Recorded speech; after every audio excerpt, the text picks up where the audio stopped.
Hello friends, question number next कहना चाह रहा है कि a particle is projected vertically upward. एक पार्टिकल को ऊपर की तरफ भेजा जाता है from the surface of the earth की सरफेस से यानी ज़मीन की सतह से विद ए वेलोसिटी, एक वेलोसिटी के साथ just sufficient to carry to infinity. और ये जो वेलोसिटी पर्याप्त है उस पार्टिकल को अनंत तक ले जाने के लिए। Prove that the time is taken to reach a height H is.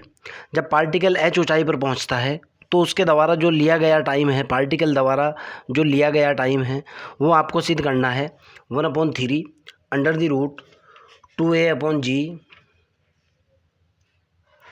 Into 1 + h/3 की h/a की power 3/2 -1 wear a is the radius of the earth.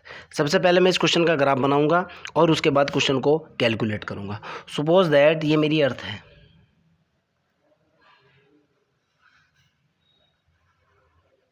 Okay. तो जाहिर सी बात है अर्थ का सेंटर मान लिया ये है, ये अर्थ का सेंटर ओ है और यहाँ से यहाँ तक अर्थ की रेडियस कितनी मान दे रखी है, ए दे रखी है। पार्टिकल सरफेस से प्रोजेक्ट किया गया, टुवार्ड ऊपर की तरफ भेजा गया फ्रॉम द सरफेस। पार्टिकल को यहाँ से प्रोजेक्ट किया गया ऊपर की तरफ। मान लिया पार्टिकल यहाँ तक पहुँचा। Suppose that particle B point तक पहुँचा और ये जो बी पॉइंट तक पहुँचने में ये जो हाइट है ये कितनी है भाई, ये दे रखी है H. Suppose that this is H, H ऊंचाई तक पार्टिकल गया। क्लियर।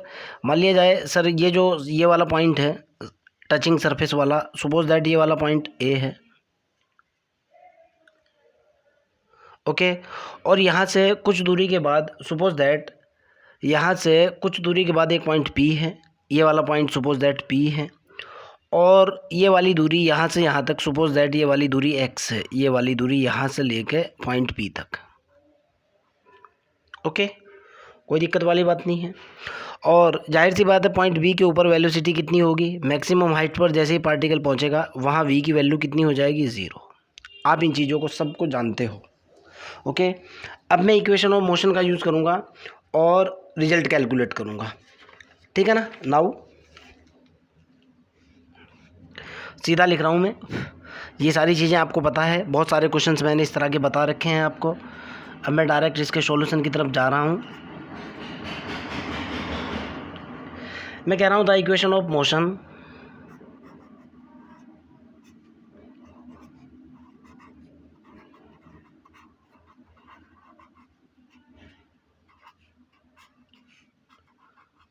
हमारे पास गति का समीकरण क्या होगा भाई, 8 पॉइंट पी,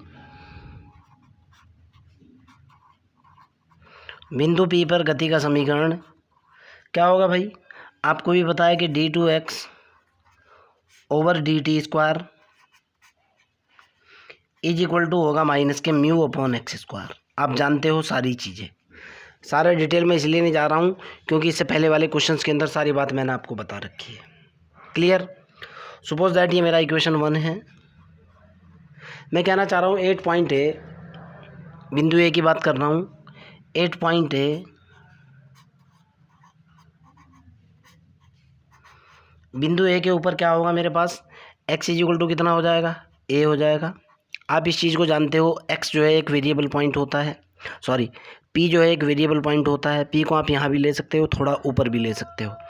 पॉइंट ए के ऊपर x इज इक्वल टू कितना होगा भाई, a होगा। एंड अर्थ सरफेस के ऊपर, पॉइंट ए के ऊपर यानी अर्थ की सरफेस के ऊपर ज़मीन की सतह पर मेरे पास d2x ओवर dt² कितना होता है, d2x ओवर dt² की वैल्यू होती है, आपको भी पता है माइनस के g के बराबर होती है, okay.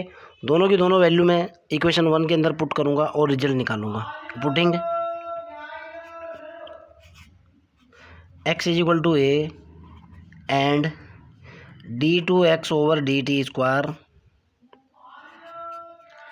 Is equal to minus के g इन 1 इक्वेशन। इक्वेशन 1 के अंदर मैंने इनको पुट कर दिया। आगे की तरफ चलता हूँ, पुट करने के बाद देखता हूँ मेरे पास रिजल्ट आता क्या है।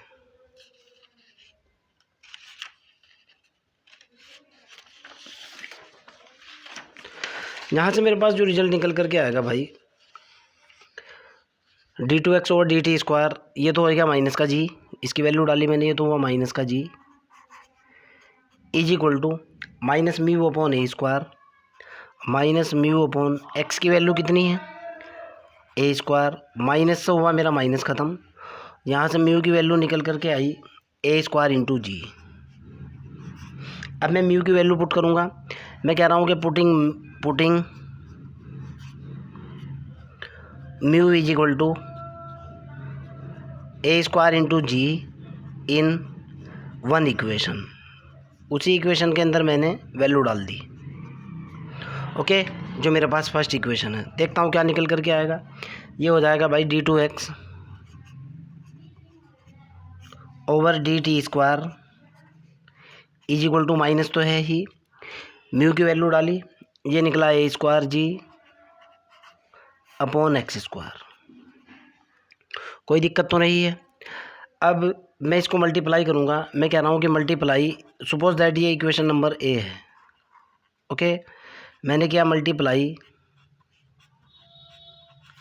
बाई, किससे मल्टीप्लाई किया मैंने भाई 2 into d x over d T से, और मैंने इंटीग्रेट किया जिसके रेस्पेक्ट में डिफरेंशिएशन है उसी के रेस्पेक्ट में, integrate with respect to t, t के रेस्पेक्ट में डिफरेंशिएशन है, टी के रेस्पेक्ट में ही इंटीग्रेशन कर दिया। भाई जाहिर सी बात है, ये मेरे पास निकल करके आया इंटीग्रेशन 2 इंटू जिससे मल्टीप्लाई किया ये तो निकला d x over d t into ये हुआ d2x over d t square is equal to minus, ये कितना हो जाएगा भाई, ये होगा a square g upon x square हो जाएगा, इंटू 2 होगा, into d x over d t होगा, और इंटू डी टी होगा जिसके रेस्पेक्ट में इंटीग्रेशन कर रहा हूँ। डी टी इसलिए लग जाएगा क्यों, टी के रेस्पेक्ट में इंटीग्रेशन है, डी टी से तो डी टी कैंसिल हो जाएगा। अब ज़रा इधर देखो आप, इसका डिफरेंशिएशन ये रखा हुआ है, मैंने यहाँ क्या किया कि सपोज दैट, और यहाँ बेटा डी टी और भी होगा, ये मैं गलती से भूल गया था, क्यों, टी के रेस्पेक्ट में इंटीग्रेशन है। मैंने क्या किया, suppose that D x over d T को मैंने क्या मान लिया भाई, थोड़ी देर के लिए पी माना, सब्स्टिट्यूशन या प्रतिस्थापन विधि लगाने के लिए। जब मैं इसको डिफरेंशिएट करूँगा ये निकल करके आएगा d2x over d t square, T के रेस्पेक्ट में डिफरेंशिएशन करने से ये निकल करके आएगा D p over d T. Clear, मैंने ये वाली वैल्यू ऊपर पुट की। ओके, इस इक्वेशन के अंदर यहाँ रिजल्ट पुट करा, सपोज दैट ये इक्वेशन नंबर बी है, मैं कह रहा हूँ कि पुटिंग इन बी इक्वेशन के अंदर क्या पुट करूँगा मैं, D x over d t की वैल्यू डालूँगा मैं कितना पी, और d2x over d t square की वैल्यू कितनी डालूँगा मैं, D p over d T. डाल दी वैल्यू डालने के बाद मैं रिजल्ट की बात करूँगा। अब रिजल्ट कैलकुलेट करता हूँ, देखता हूँ क्या आता है मेरे पास। तो यहाँ से मेरे पास जो रिजल्ट निकल करके आएगा, ध्यान से देखना है आपको, कभी गलती हो जाए। ये तो दो तो एज इट इज है ही, इंटीग्रेशन दो तो ये है ही, d x over d t की वैल्यू डाली मैंने पी, इंटीग्रेशन दो तो एज इट इज है ही, d x over d t की वैल्यू डाली मैंने पी, into d2x over d t की वैल्यू डाली मैंने d p over d t, और इंटू ये डी टी मेरा एज इट इज है ही, इज इक्वल टू ये निकल करके आया माइनस के, इधर कितना निकल गया भाई, माइनस के, ये निकला ए स्क्वायर जी तो बाहर आ जाएगा, दो भी बाहर आ जाएगा, इंटीग्रेशन 1 अपॉन एक्स स्क्वायर होगा इंटू डी एक्स होगा। क्लियर, यहाँ से आगे की तरफ चलता हूँ, अगले वाला रिजल्ट देखता हूँ क्या बनेगा। यहाँ से जो अगला रिजल्ट मेरे पास निकल करके आया, इस डी टी से तो डी टी ख़त्म, दो मेरा बाहर आ चुका, इंटीग्रेशन ये हुआ p d p is equal to हुआ माइनस के 2 ए स्क्वायर जी, और ये इंटीग्रेशन के अंदर आया कितना, एक्स की पावर माइनस के 2 इंटू डी एक्स। जब मैंने इसको इंटीग्रेट किया, इधर लिख रहा हूँ, यहाँ स्पेस है, ये हो जाएगा 2 इंटू पी का इंटीग्रेशन पी स्क्वायर बटे 2। क्लियर, पी स्क्वायर बटे 2 इज इक्वल टू माइनस के 2 ए स्क्वायर जी।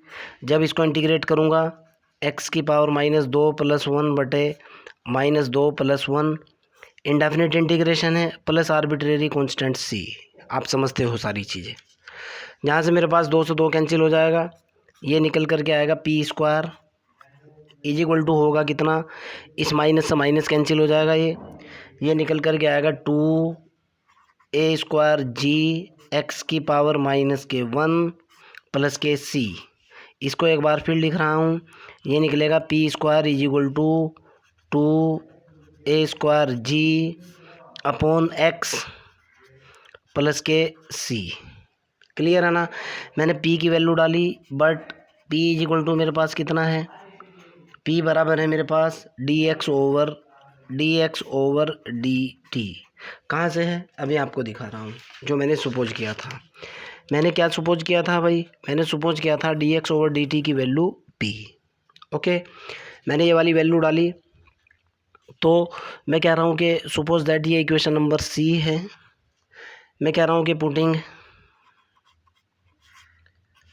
p = dx/dt इन कौन सी इक्वेशन के अंदर, सी इक्वेशन के अंदर वैल्यू डालने के बाद ये कितना निकल गया भाई, ये हुआ dx/dt का complete square = 2a² x 2a² g x + k c। अगले वाले पेज पे चलता हूँ और अगले वाला रिजल्ट देखता हूँ क्या बनेगा। अभी तक मेरे पास क्या निकल कर के आया है भाई, एक बार इस रिजल्ट को लिख लूँ मैं ताकि कोई गलती ना हो जाए। ये मेरे पास बना कितना, ये हुआ dx/dt का complete square = 2a² g x + के कितना c। ओके, क्वेश्चन की बात करते हैं। क्वेश्चन के अंदर क्या कह रहा है ज़रा समझने की कोशिश करना। एक बार इसको रीसेट कर दो थोड़ा सा, बस। अब क्वेश्चन देखो आप क्या कह रहा है। क्वेश्चन कहना चाह रहा है कि a particle is projected vertically upward, ऊपर की तरफ पार्टिकल को प्रोजेक्ट किया जाता है, अर्थ की सरफेस से प्रोजेक्ट किया जाता है, with a velocity just carry to infinite, जिससे वो अनंत तक पहुँचे। मतलब ये निकलता है पार्टिकल को ऊपर की तरफ जो है ज़मीन की सतह से भेजा जाता है, को किसी वेलोसिटी से भेजा जाता है, और वेलोसिटी जो है ना, जिस वेलोसिटी से भेजा जाता है वो जो है ना, वो वेलोसिटी उसको अनंत तक ले जाए, यानी दूरी बढ़ती बढ़ती अनंत तक हो जाए। यही है ना। इसका मतलब क्या निकलता है कि एट इन्फिनिटी, ज़रा समझने की कोशिश करना, एट इन्फिनिटी, इन्फिनिटी पर क्या होगा भाई, जो क्वेश्चन के अंदर दिया हुआ है x बराबर क्या हो जाएगा इन्फिनिटी पे, दूरी तो इन्फिनिटी हो जाएगी ना। जब दूरी इन्फिनिटी है तो इसका मतलब ये निकलता है, अगर x इन्फिनिटी है तो dx/dt = 0 होता है। ओके, या तो आप डायरेक्टली फार्मूले से देख लो। अगर फार्मूले से आपकी ये चीज़ समझ नहीं आती है तो आपको हमेशा याद रखनी है BSc MSc PhD तक। अगर दूरी इन्फिनिटी है, दूरी अगर अनंत है, जो क्वेश्चन के अंदर दिया हुआ है, तो उसके लिए dx/dt यानी एक्सीलरेशन की वैल्यू 0 होती है। क्लियर, कोई दिक्कत तो नहीं है। अब मैं इस कंसेप्ट का यूज़ करूँगा और रिजल्ट निकालूंगा। नाउ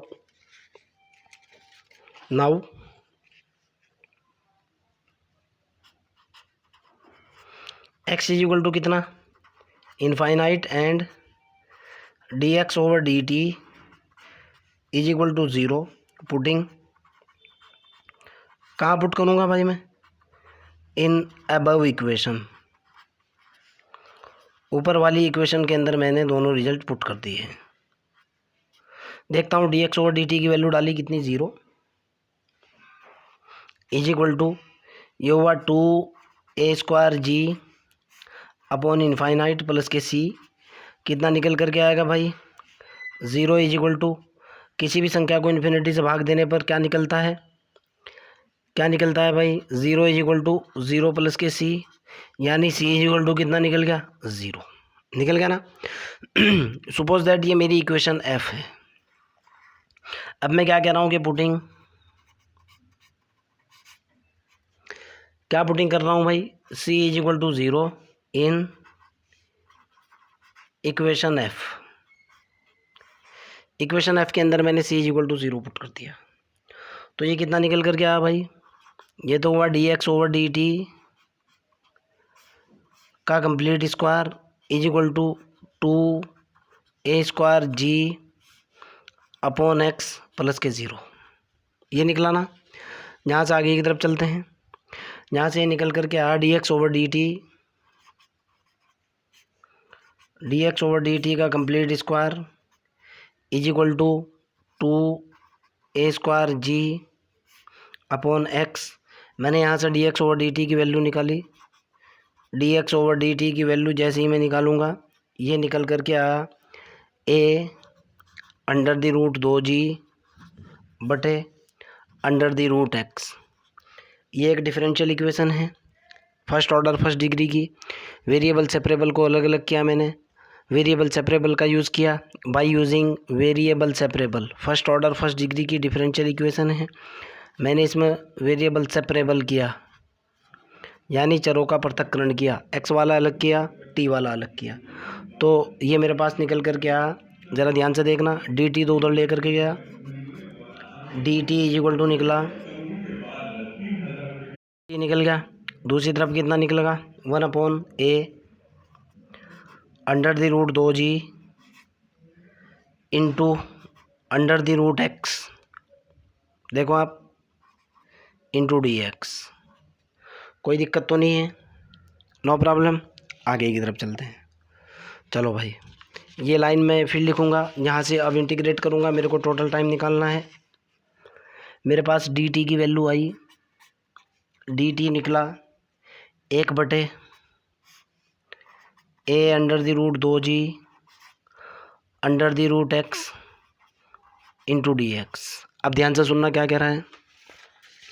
क्वेश्चन के अंदर बिल्कुल साफ साफ लिखा हुआ है, the particle is projected from the surface upward from the surface. Surface यानी x is equal to a से प्रोजेक्ट किया जाता है और कहाँ तक जाता है, कैरी टू एच ऊंचाई तक। देखो आप, एच ऊंचाई तक पहुंचने में टाइम बताना है, समझने की कोशिश करना है। Particle is projected vertically upward from the earth surface, यानी x is equal to a से पहुंचता है पार्टिकल और कहाँ तक पहुंचता है, विद ए वेलोसिटी, जो पार्टिकल को अनंत की तरफ लेकर के जाता है। Prove that the time taken to reach as a maximum height H, यानी एच हाइट तक पहुंचने में आपको टाइम बताना है। यानी पार्टिकल जो चल रहा है, ज़रा समझने की कोशिश करना। पार्टिकल जो चल रहा है, मैं इसको इंटीग्रेट करूँगा। मान लिया पार्टिकल का टाइम 0 से स्टार्ट हुआ और t1 टाइम या t2 टाइम लगा या t ही टाइम लगा, सपोज दैट, कुछ भी मान सकते हो। ओके, जहाँ से पार्टिकल स्टार्ट हुआ और जहाँ तक पार्टिकल गया। ज़रा दूसरी तरफ देखो, पार्टिकल जो स्टार्ट हुआ वो स्टार्ट हुआ 1/a under the root 2g, तो ये है ही। पार्टिकल अर्थ की सरफेस से स्टार्ट हुआ, देखो अर्थ सरफेस, और पार्टिकल अर्थ की सरफेस से लेकर एच ऊंचाई तक गया, a + h तक गया। मैंने यहाँ कहा भी था कि अगर ये ऊंचाई एच हो, इधर मेंशन भी किया हुआ है निशान। पार्टिकल यहाँ से चला और कहाँ तक गया, a + h तक गया, अर्थात इस ऊंचाई तक पार्टिकल गया, अनंत। ठीक, आगे की तरफ चलते हैं। अब यहाँ से जैसे ही मैं इसको इंटीग्रेट करूँगा, इंटीग्रेट करने के लिए इधर तो निकला t इज इक्वल टू, जरा इधर देखो आप, ये निकला 1/a under the root 2g, तो ये हुआ। ओके, और किसको इंटीग्रेट करना है, under the root x into d x, यही है ना। ओके, ये निकल जाएगा जब मैं इसको इंटीग्रेट करूँगा x की पावर 1/2 को। इसको बताते हुए मेरे को शर्म आ रही है, कितना निकल करके आएगा ये निकलेगा x की पावर 3/2 हो जाएगा, बटे 3/2 हो जाएगा। लिमिट हो जाएगी इसकी a से a + h तक, बराबर निकल करके आएगा। इधर तो t चल ही रहा है, t इज इक्वल टू होगा 1/a under the root 2g, तो है ही। ये 2/3 हो जाएगा, 2/3 हो जाएगा, x की पावर 3/2 हो जाएगी।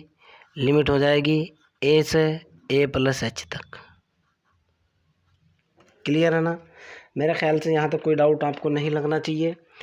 और अब जब मैं इसको इंटीग्रेट करूँगा, सॉरी, जब मैं इसके ऊपर लिमिट डालूँगा, ये t इज इक्वल टू जो निकल करके आएगा, कितना निकलेगा भाई, t इज इक्वल टू होगा, ज़रा देखो आप, 1/3 ये तो 1 होगा, 1/3 ये तो 1 हुआ, अंडर द रूट, इस 2 से 2 कैंसिल होने के बाद 2/g नहीं आएगा निकल करके, समझने की कोशिश करना। लिमिट क्या होगी, एक्स की जगह ऊपर वाली वैल्यू डालूंगा, ए प्लस एच की पावर कितनी होगी, 3/2 नहीं होगी, माइनस एक्स की जगह वैल्यू क्या होगी, ए की पावर 3/2 नहीं होगी क्या। क्लियर है ना। आगे की तरफ चल लेते हैं भाई। इसको मैं क्या ऐसे नहीं लिख सकता, शॉर्ट में लिख रहा हूँ, x t is equal to, ज़रा समझने की कोशिश कर लेना आप। मैं यहाँ से कॉमन लूँगा, एक्स की पावर 3/2 सारे का सारा, ए की पावर 3/2 कॉमन ले लूँगा मैं। ओके, ए की पावर 3/2 कॉमन लेने के बाद देखो अब मैं क्या कर सकता हूँ, इसको मैं लिख सकता हूँ 1/3। ओके, ए की पावर 3/2 कॉमन ले लिया, अंडर द रूट 2/g, तो ये निकला। ए की पावर यहाँ से भी और यहाँ से भी सारे में से कॉमन निकाला, ए की पावर 3/2 कॉमन, कितना बचा भाई, 1 प्लस h/a की टोटल पावर कितनी, 3/2 माइनस का कितना 1। ओके, और यहाँ ए भी है, ए के ऐसा तो ए कैंसिल हो जाएगा पावर में, t is equal to under root के अंदर पावर 1/2 बचेगी, इसको क्या लिख सकता हूँ 1/3 हो जाएगा, अंडर दी रूट ये हो जाएगा 2a/g। ज़रा समझने की कोशिश करना, आधी पावर बची हुई है यहाँ पे, और ये कितना हो जाएगा यहाँ पे 1 प्लस h/a की पावर 3/2 माइनस के 1। और यही आपका प्रूफ था, यही आपका रिजल्ट था। देखो आप, यही आपको निकालना था, यही आपकी कैलकुलेशन थी, 1/3 2a/g। देखो मैच हो चुका। फिर भी अगर आपका कोई डाउट है, कोई प्रॉब्लम है, कमेंट बॉक्स के अंदर क्वेश्चन को डालिए, I will help you. Okay, बस इस लेक्चर के अंदर इतना ही, बाय।